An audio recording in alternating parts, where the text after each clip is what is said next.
Now, did you ever have any concerns about whether you were going to get paid your commissions? When you saw my offer, did you have concerns about how were you going to get paid your commissions, or? I think I was a little confused as to how it was gonna happen because there's a lot of different scenarios that, take place. So you have the first sale and the second sale, and then if there's, anything added after that, possibly, I don't know. So it was a little confusing, but again, I was to the point where we had a contract, I knew what the contract read, I knew what the commission was. We didn't have the resale yet on the other side, so there was nothing for me to lose. There's only everything to gain. Right. So I was just, let's move forward and see how this is gonna play out. And what would you say are maybe some benefits to that particular client of yours, or any seller, of working with an offer from an investor like me? Well, the benefits, again, versus foreclosing is, foreclosing is, quick, and short sales take longer, so I get again, the ability to stay in the property. The differences between the short sale and a foreclosure, for the seller, is the fact that they can stay in the property, and also, when it comes on, when it's all said and done, on their credit report, it shows that a short sale is, an agreed, deal or agreed transaction. It was paid as agreed on the credit report. It was negotiated out, and it stays on the credit report for approximately 2 years. However, there are some specialists that can actually get that off the credit if you know who to use and who to go through. So that's an advantage. Whereas a foreclosure, from what I understand, can stay on anywhere from 5 to 8 years, and that can still, affect your credit even longer. So I think it's always better to work a short sale if you can, because you're just working out your debt that you owe someone. And the credibility of that is better than just walking away from a property. And given the fact that the investor offer is so much lower, seemingly, than the retail offer, what are the advantages to the seller of accepting an offer that's lower? Are there any counteracting advantages that make that actually a better offer than an offer from a regular retail buyer? Yes, definitely.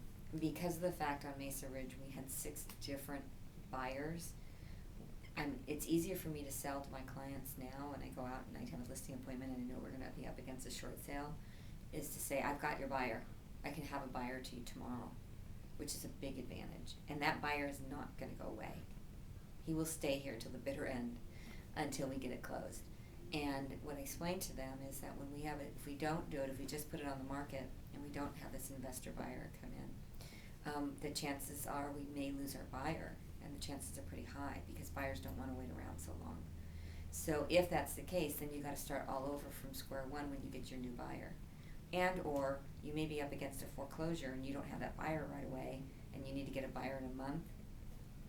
You're pressed to sell it, and yes, you might be pressed to sell it and sell it at a lower price, but you might not even sell it. We know we have a buyer in this situation, so that we're able to move forward with it. And then what are there any other things that that I was able to do on that particular deal, and that an investor could do on a short sale, such as contribute additional money to junior lien holders, things like that?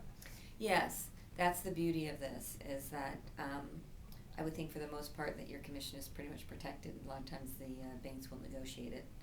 I found out just recently that Fannie Mae and Freddie Mac now are not negotiating commissions, so that's good to our world. But other banks are, other lenders are. And so if they're going to come back, we had actually had Washington Mutual come back and say that we will work the deal for you.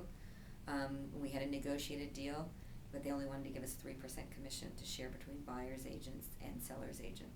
And that was very disappointing, but we were moving forward with that, but our buyer walked. He decided to go buy another property. He got tired of waiting because he had waited 2 or 3 months. He actually moved into the property because it was vacant, and just threw up his hands and went and bought another property. The day he bought another property is the day we got the approval. And we weren't able to go forward with it. And this was prior to Brendan coming around to help us out.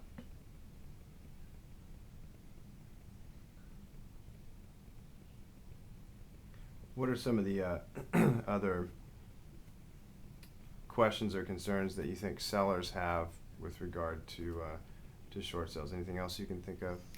I think that their Oh. concern is, why would I want to do a short sale? What is it in it for me? And I think that's the hardest thing, is just to explain the fact that you're working out your debt. You've made an obligation to a bank, and you can kind of walk away with a more sound mind, in my opinion, versus just letting it go, because it's something that you agreed upon. You're able to stay in the property typically longer. That's an advantage to you. The advantage of your credit report, you know, showing a better outcome on your credit report. I think that those are all advantages. Would you recommend that other real estate agents and sellers consider working with an investor like Brendan? Absolutely. I think so. I think it makes it easy. I think we were going back and spending a lot of time on it ourselves. And if your commission is pretty much protected in some ways, I would say that it's worth having him come in, because he's going to get you a good deal on your commission and build in the amount for himself. So it's not really coming out of your side for the most part. And just the ease of it. It did still take a while, because there's still a process to it, but I wasn't the one making the phone calls. I was just hearing what Brendan had to say with the outcomes, so he was the one that was hitting his head against the wall, not me. But he was able to break through, and so I think that that was definitely an advantage, because you can go off and do other things, get more, you know, short sales or more listings or more buyers, and get out there and just start producing more. So it's kind of like you've got a team member playing for you. And that's a big advantage.